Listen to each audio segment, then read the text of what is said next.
Price Lord. Bible വചനങ്ങളിലൂടെ ഫിലിസ്ത്യരെ ഇസ്രായേലിൽ ആധിപത്യം സ്ഥാപിച്ചപ്പോൾ ദൈവം അവർക്കെതിരെ ഇസ്രായേലിനെ സംരക്ഷിക്കേണ്ടതിന് വേണ്ടിയിട്ട് ന്യായാധിപന്മാരെ സൃഷ്ടിച്ചു. അതിൽ ഒരുവനാണ് സാംസൺ. അവൻ ജനിക്കുന്നതിന് മുമ്പ് തന്നെ നാസീർ വ്രതക്കാരനായിരുന്നു. അവൻ്റെ ശക്തി മുടിയിലായിരുന്നു. അവൻ ഒറ്റക്ക് പോരാടി അവനെ ജയിക്കാൻ ആരുമില്ല, എല്ലാവരെയും അവൻ കൊന്നൊടുക്കുമായിരുന്നു. അത്രയ്ക്ക് പവറായിരുന്നു. അവനെതിരെ വരുന്ന ആരായാലും അത്രയ്ക്ക് ശക്തിയായിരുന്നു.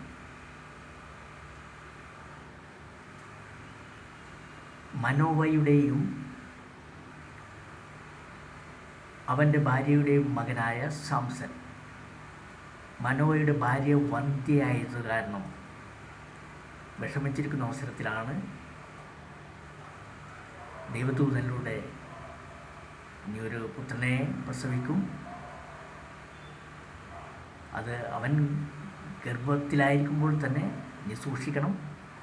അവന് നീ വീഞ്ഞോ ലഹരിയോ പാനീയങ്ങളോ കുടിക്കരുത്, പ്രാർത്ഥനയിലായിരിക്കണം, അശുദ്ധമായതൊന്നും കഴിക്കരുത്. അവൻ നാസീർ വ്രതക്കാരനായിരിക്കും. അവൻ്റെ തലയിൽ ക്ഷൗരക്കത്തിൽ തൊടുകയുമരുത് വെളിപ്പെടുത്തി കൊടുത്തു. അവൻ്റെ ശക്തി ദൈവത്തിൻ്റെ ശക്തിയാണ് എന്ന് പറഞ്ഞിരുന്നു, വെളിപ്പെടുത്തി കൊടുത്തു. അങ്ങനെ കുറേ നാളുകൾക്ക് ശേഷം സാംസൺ ജനിച്ചു. സാംസൺ വളർന്നു. അവൻ വലുതായി. അവനങ്ങനെ ആടിപ്പാടി ഉല്ലസിച്ച് നടക്കുന്നൊരു കാലം, യുവാക്കളുടെ ഒരു കാലമുണ്ടല്ലോ. ആ കാലത്ത് അവൻ തിമ്നായിലേക്ക് പോയപ്പോൾ അവനൊരു ഫിലിസ്ത്യ യുവതിയെ കണ്ടുമുട്ടി. അവനത് ഇഷ്ടപ്പെട്ടിരുന്നു, അവളെ ഇഷ്ടപ്പെട്ടിരുന്നു. ആ വിവരം നേരെ അവന് ഭയങ്കരമായിട്ട് ഇഷ്ടപ്പെട്ടു. നേരെ മാതാപിതാക്കളുടെ അടുത്ത് വന്നു പറഞ്ഞു. ഇത് ദൈവത്തിൻ്റെ ഒരു പ്രേരണയായിരുന്നു. അത് ദൈവത്തിൻ്റെ പ്രേരണ അവരെ ഇഷ്ടപ്പെടാനും ഫിലിസ്ത്യ യുവതിയെ കല്യാണം കഴിക്കാനും അവർ തമ്മിൽ തെറ്റിക്കാനുമുള്ള കാരണങ്ങൾ ഉണ്ടാക്കുകയായിരുന്നു. ഇവൻ നേരെ വീട്ടിൽ വന്ന് മാതാപിതാക്കളോട് പറഞ്ഞു, എനിക്ക് അവൾ വേണം, എനിക്ക് കല്യാണം കഴിപ്പിച്ച് തരണം. മാതാപിതാക്കൾ ചോദിക്കുന്നുണ്ട്, എടാ നിൻ്റെ ബന്ധുജനങ്ങളിലെ സ്ത്രീകളില്ലേ, അതേപോലെ തന്നെ നമ്മളുടെ നാട്ടിൽ ജനങ്ങളിലെ നമ്മുടെ സ്വന്തം ജനത്തിൽ നിന്നുള്ള സ്ത്രീകളെ നീ തിരഞ്ഞെടുക്കൂ. എന്തൊരു സ്ത്രീകളുണ്ട്, സുന്ദരിയായ സ്ത്രീകളുണ്ട്. വേണ്ട, എനിക്ക് ആ ഫിലിസ്ത്യ യുവതിയെ തന്നെ വേണം. അവർ സമ്മതിച്ചു. അവനോടൊപ്പം യാത്രയായി. അവനും പിതാവും അമ്മയും മുമ്പേ നടന്നു. ഇവൻ പുറകെ കുറച്ചകലെ 500 കാണാം, പോകുന്ന വഴി കാണാം, പിതാവിനും മാതാവിനെ കാണാം. അവർ സംസാരിച്ച് പോകുന്നു. ഈ പോക്കിനെ ഇവൻ ശ്രദ്ധിക്കുന്നുണ്ട്, മത്സരമൊക്കെ ശ്രദ്ധിക്കുന്നുണ്ട്. അപ്പോൾ അലറിക്കൊണ്ടൊരു സിംഹം ഇവൻ്റെ നേരെ വന്നു. ഇവൻ്റെ കയ്യിൽ ആയുധമൊന്നുമില്ല. ഇവൻ വെറുതെ ആട്ടിൻകുട്ടിയെ പോലെ അതിനെ പിടിച്ചെടുത്തിട്ട് ചുഴറ്റി അവൻ്റെ പവർ, കർത്താവിൻ്റെ ശക്തി അവനെ പ്രകടമായിക്കൊണ്ടിരുന്നു, പ്രവർത്തിക്കാൻ തുടങ്ങി. അത് സിംഹം ചത്തു. ഈ വിവരം മാതാപിതാക്കളോട് പറഞ്ഞില്ല. അവൻ തിമ്നയിൽ ചെന്നു. തിമ്ന എന്ന് പറഞ്ഞ സ്ഥലത്താണല്ലോ യുവതിയുടെ വീട്. തിമ്നായിൽ ചെന്നു, യുവതിയെ കണ്ടു. ഇവൻ സംസാരിച്ചു, മാതാപിതാക്കൾ സംസാരിച്ചു. അവർ പറഞ്ഞ് തിരിച്ചു പോന്നു. കുറേ നാൾ കഴിഞ്ഞപ്പോൾ ഇന്നത്തെ യുവാക്കൾ വിവാഹം ഉറപ്പിച്ച് കഴിഞ്ഞിട്ടുണ്ടെങ്കിൽ ഇങ്ങനെ പോയിട്ട് യുവതിയായിട്ട് കറങ്ങിടക്കുന്ന പരിപാടിയൊക്കെ ഉണ്ടല്ലോ. എന്ന പോലെ അവൻ അവിടെ പോവാണ്, അങ്ങനെയൊക്കെ പോവുകയാണ്. ആ യുവതിയുടെ വീട്ടിലേക്ക് പോകുന്ന വഴിക്ക് അവൻ നോക്കിയപ്പം താൻ എറിഞ്ഞു വന്ന ആ സിംഹം അവിടെ കിടപ്പുണ്ട്. ആ സിംഹത്തിൻ്റെ മേല് കടന്നലുകൾ കൂടുകൂത്തിയിട്ട് ഒരു തേൻകട്ട പോലത്തെ കൂട്ടിൽ അവൻ അതിൽ നിന്നൊരു കഷ്ണം മോളിൽ നിന്ന് അടർത്തിയെടുത്തിട്ട് അവനത് കഴിച്ചു. എന്നിട്ടത് മാതാപിതാക്കൾക്ക് കൊടുത്തു. ഈ വിവരവും പറഞ്ഞില്ല മാതാപിതാക്കളോട്. നല്ല മധുരം. ഓക്കെ. എന്നിട്ട് അവിടെ അവർ സ്വറ പറഞ്ഞ് അവൻ്റെ യുവതിയായിട്ട് സ്വറ പറഞ്ഞ് അങ്ങനെ നിന്നു. അവൻ്റെ പിതാവ് യുവതിയുടെ വീട്ടിലേക്ക് വന്നു, സാംസൻ്റെ പിതാവ്. അപ്പം അവിടുത്തെ അന്നത്തെ യുവാക്കൾ യുവതിയുടെ വീട്ടിൽ ചെന്ന് കഴിഞ്ഞിട്ടുണ്ടെങ്കിൽ യുവതിയെ കല്യാണം കഴിക്കാൻ ചെല്ലുന്ന വരൻ അവിടെ ഒരു വിരുന്ന് നടത്തണം. അത് ഇവനായിരുന്നു, ഇവൻ ചെയ്യണം. അങ്ങനെ ഇവൻ ആ വിരുന്ന് നടത്തിയിരുന്നു. അപ്പോൾ യുവതിയുടെ ബന്ധുജനങ്ങളെയും നാട്ടുകാരെയൊക്കെ അവർ വിളിക്കും. അതനുസരിച്ച് അവർ വിളിച്ചു. 7 ദിവസമാണിത് വിരുന്ന് നല്ല ആഘോഷമായിട്ട് നടത്തി. അപ്പം ഇവനെ അവിടെയുള്ള ആ പട്ടണവാസികൾ 30 തോഴന്മാരെ കൊടുക്കുന്നു, ഫിലിസ്തീൻ. അപ്പോൾ സ്വീകരിച്ചു, തോഴന്മാരായിട്ട് കമ്പനിയായി. അങ്ങനെ തോഴന്മാരോട് ഇവനൊരു കടുങ്കഥ പറയുന്നു. ആ കടുങ്കഥ നിങ്ങൾ പറയണം. 7 ദിവസം, 7-ാം ദിവസം സൂര്യാസ്തമയത്തിന് മുമ്പ് നിങ്ങളിത് പറയണം. പറഞ്ഞാൽ നിങ്ങൾക്ക് ഞാനൊരു നല്ല സമ്മാനം തരും. എന്താണ് സമ്മാനം? ചണവസ്ത്രം. ഓരോരുത്തർക്കും ചണവസ്ത്രവും തരും, വിശേഷാൽ വസ്ത്രവും തരും ഓരോരുത്തർക്കും. 30 പേര് തോഴന്മാരുണ്ട്. ആ 30 പേരും അത് പറഞ്ഞില്ല എങ്കിൽ നിങ്ങളെനിക്ക് തിരിച്ചു തരണം. സമ്മതിച്ചു. കടങ്കഥ അവൻ പറയണം. അവനാ സംഭവിച്ച കഥയാണ് അവൻ പറയണത്. സിംഹത്തിൻ്റെയും ആ കടന്നൽ കൂടിൻ്റെയും ആസ്പദമാക്കിയിട്ടുള്ള കടങ്കഥയാണ് അവൻ പറഞ്ഞത്. ഭോക്താവിൽ നിന്ന് ഭോജനവും മല്ലനിൽ നിന്നും മാധുര്യവും പുറപ്പെട്ടു. ഇതിൻ്റെ സാരാംശം പറയാമെന്ന് പറയുന്നു. ഭോക്താവിൽ നിന്ന് ഭോജനവും മല്ലനിൽ നിന്നും മാധുര്യവും പുറപ്പെട്ടു. ഇവരിങ്ങനെ ചെറിഞ്ഞ് 30 തോഴന്മാരും അന്വേഷിച്ചിട്ടും ഒരു 4 ദിവസമായിട്ട് ഇവർ കണ്ടുപിടിക്കാൻ പറ്റണില്ല, കടുങ്കഥ മനസ്സിലാക്കാൻ പറ്റണില്ല. ലാസ്റ്റ് രഹസ്യമായിട്ട് സാംസൻ്റെ ഭാര്യയുടെ അടുത്ത് വന്നിരുന്നു. അവർ നാട്ടുകാരാണല്ലോ.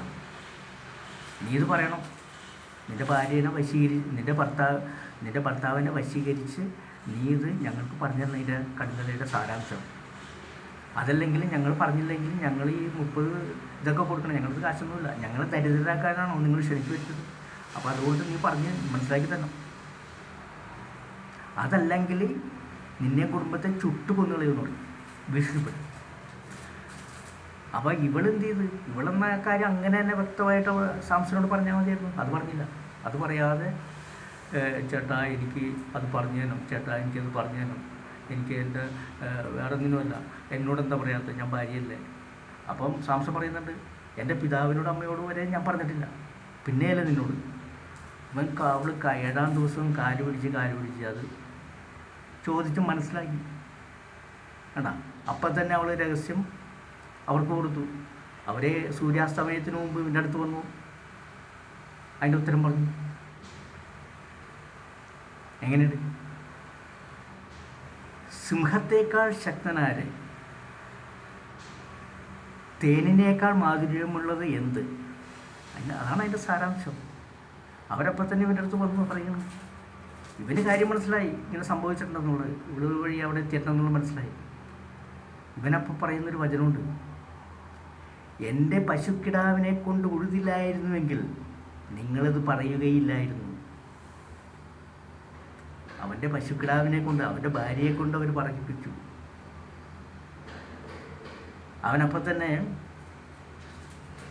അവൻ്റെ കയ്യിലെ ഈ വിശേഷവസ്ത്രം തിരിച്ചു കൊടുക്കണ്ടേ, അവർക്ക് 30 പേർക്കും കൊടുക്കണം. അവൻ നേരെ അഷ്കലോൺ ടൗണിൽ ചെന്നിട്ട് അവനൊരു 30 ഫിലിസ്തീനങ്ങോട്ട് സമ്പന്നരങ്ങോട്ട് കൊന്നുകളഞ്ഞു. എന്നിട്ട് അവരിൽ നിന്നുള്ള അത് കൊള്ളയടിച്ചിട്ട് ഇവർക്ക് പറഞ്ഞ സാധനങ്ങൾ എല്ലാം കൊടുത്തു. 30 പേർക്കും വേണ്ട വിധത്തിലുള്ള എല്ലാം ലാവിഷായിട്ട് കൊടുത്തു. എന്നിട്ട് അവൻ്റെ ഭാര്യയോട് അടിക്കുകയോ ഒന്നും ചെയ്തില്ല, അമ്മായപ്പനൊന്നും പറഞ്ഞില്ല. അവൻ വഴക്കിട്ടു എന്നുള്ള രീതിയിൽ അവൻ അവിടേക്ക് പോയിരുന്നു. അവൻ സ്വന്തം നാട്ടിലേക്ക് പോയി. കുറേ നാൾ കഴിഞ്ഞപ്പം അവന് അനുരാഗം തോന്നിയിട്ട്, ദൈവത്തിൻ്റെ പ്രേരണയാണത്, വീണ്ടും അവൻ തിരിച്ച് ഗോതമ്പ് വിളയുന്ന ആ ഒരു കൊയ്ത്തുകാലം. ആ സമയത്ത് അവൻ വീണ്ടും ഒരു മുഴുത്ത ആട്ടിൻകുട്ടിയായിട്ട് അവൻ്റെ ഭാര്യയുടെ വീട്ടിൽ വരെയുന്നു. വന്നു കഴിഞ്ഞപ്പം അവൻ്റെ ഭാര്യയെ കാണണം, ഭാര്യയുടെ മുറിയിൽ കയറണം, ശയിക്കണം എന്നുള്ള രീതിയിലാണ് വരുന്നത്. അപ്പം പിതാവ് വാതിലേക്കുണ്ട്. പിതാവ് അതിനു മുമ്പ് വേറെ പണി പറ്റി വെച്ചേക്കാണ്. ഇവൻ വഴക്കിട്ട് പോയതാണെന്ന് കരുതി ഇവൻ്റെ ഭാര്യനെ അവിടുത്തെ മണവാള തോടന് കെട്ടിച്ചു കൊടുത്തേക്കും. അപ്പോൾ ഇവനെ അത് അറിയാം, മനസ്സിൽ ദൈവം തോന്നിപ്പിച്ചിട്ടുണ്ടെങ്കിലും അത് അവിടെ ഒരു ഫൈറ്റിംഗ് വേണം അതിനു വേണ്ടി. അപ്പം എന്താണ് അത് അവനെ നീ ഇങ്ങനെ അവളായിട്ട് ഭയങ്കര വിരോധമായിട്ട് പോയത് കൊണ്ടിട്ട്, വഴക്കിട്ട് പോയത് കൊണ്ടിട്ട് ഞാൻ അവളെ മണവാളത്തോളിന് കെട്ടിച്ചു കൊടുത്തു. നീ ഒരു പണി അവളുടെ ഇളയ സന്താനങ്ങളുണ്ട്, ഇവിടെ ഇളയ പെൺകുട്ടികളുണ്ട്, സുന്ദരികളാണ്, അവരെ കെട്ടാം. അവൻ സമ്മതിച്ചില്ല, എനിക്ക് വേണ്ട. അവനപ്പോൾ തന്നെ എന്ത് ചെയ്തു, നേരെ പോയിട്ട് അവനവിടെ നിന്ന് ലക്ഷ്യം വിട്ട് പോയിട്ട് കുറുനരികളെ ഒരു 300 എണ്ണത്തിനൊക്കെ പിടിക്കും. എന്നിട്ട് ഈ കുറുനരികളെ 2 വെച്ചൊരു പാല് തമ്മിൽ കൂട്ടിക്കെട്ടി, എന്നിട്ട് അതിന് നടുക്കൊരു പന്തം വെച്ച് കെട്ടി.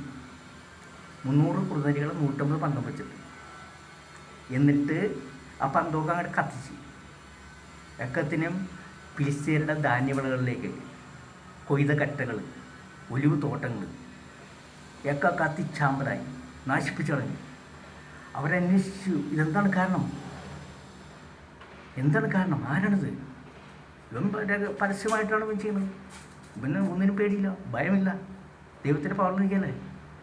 അപ്പോൾ പറഞ്ഞു, ആ തിമ്നാക്കാരൻ്റെ മരുമകൻ സാംസനാണത് ചെയ്തത്. അവൻ്റെ ഭാര്യയെ ആ തിമ്നാക്കാരൻ മണവാളത്തോടന് കെട്ടിച്ചു കൊടുത്തപ്പോൾ അവനുണ്ടായ രോഷത്താലാണ് സംഭവിച്ചത്. അപ്പോൾ എന്താ സംഭവിച്ചത്, ഫിലിസ്ത്യർ നേരെ വന്നിട്ട് കുറച്ച് പേര് വന്നിട്ട് ഈ തിമ്നാക്കാരനെയും കുടുംബത്തെയും അവൻ്റെ ഭാര്യയെയും അങ്ങോട്ട് കത്തിച്ചങ്ങ് ചാമ്പലാക്കി. സാംസൺ ഇത് കണ്ട് വീണ്ടും രോഷാകുലനായി. അവനെന്ത് ചെയ്തു, അപ്പം തന്നെ ആ വന്നവരെക്കത്തിനും തട്ടി നശിപ്പിച്ച് എല്ലാത്തിനും കൊന്നു. എന്നതിന് ശേഷം അവൻ നേരെ എത്താൻ പാറക്കെട്ടെന്നുള്ള സ്ഥലത്തേക്ക് പോയി. അവിടെ അവൻ കാത്തു നിന്നു. ബാക്കി നാളെ.